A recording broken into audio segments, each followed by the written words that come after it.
Howdy, welcome to Walking Through the Word. And we are going to be, well, for as long as it takes, walking through the Gospel of John. Now, John was one of the 12 apostles, and we know that John wrote it because not that he explicitly said that he did, but because of references made in the other three Gospels.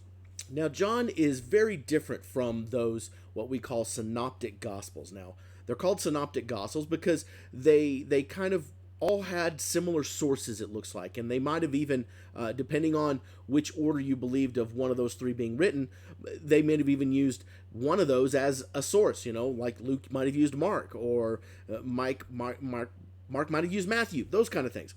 So we have the synoptic gospels, and then there's John. And John is a very different narrative book than the other three, and it provides some very deep theological conversations, which is really interesting because when you read the book of John, you find that he's not a writer that uses difficult words or anything along those lines, and yet even in his simple phrasings, you see incredibly complex and deep theology, which is the reason why we're not going to do whole chapters like we did when we walked through the year in the Bible and those kind of things. We're going to do this line by line, verse by verse, and sometimes even just word by word. And John is unique in a number of ways. One of them is that John uses really long monologues, a la Shakespeare type thing, and Jesus actually has several different monologues throughout his letter. Also, there are no parables in the letter of John, in the Gospel of John. There's no parables. It is basically just a complete narrative story.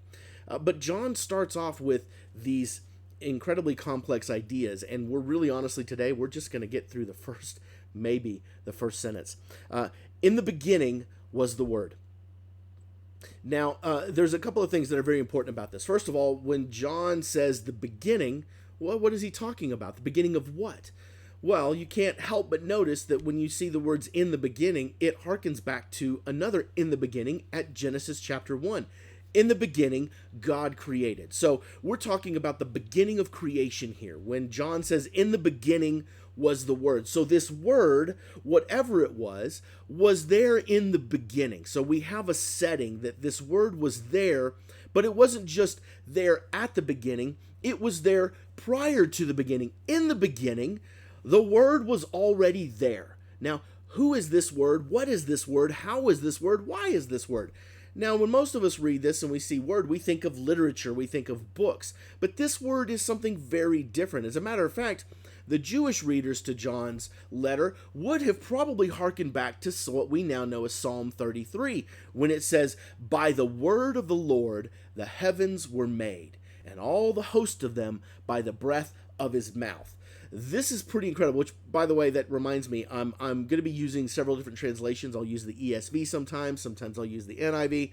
We're going to just dive in and see whatever works with what we're doing for that day. But here we have huge thing in just a few words. In just the first 6 words, we know that we are at the beginning of time, and whatever was happening at the beginning of time, the word, this word of the Lord, was there to create everything. But the word is not lowercase word like the written word. No, this word is capitalized, the word logos.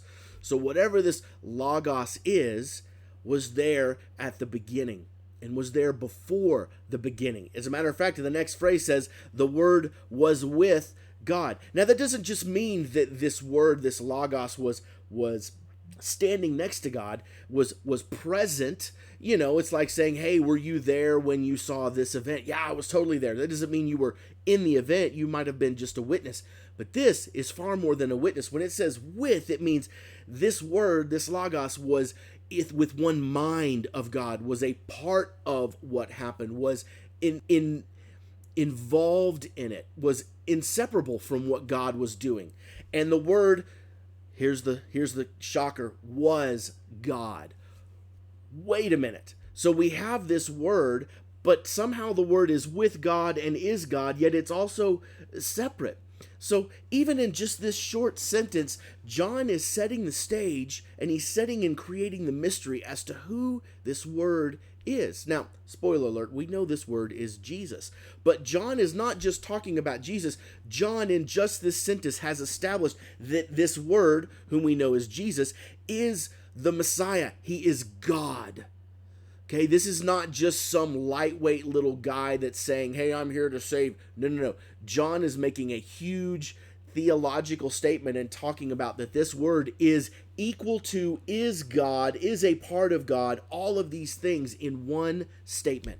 So we now know that this word, this logos that he's talking about, is something different, is something special, is something amazing, and is something that, frankly, we should pay attention to. So even in his simple writings, John has already created this incredible scene, and he's beginning to set the scene. And then he gets on to the next sentence, which we'll talk about next time.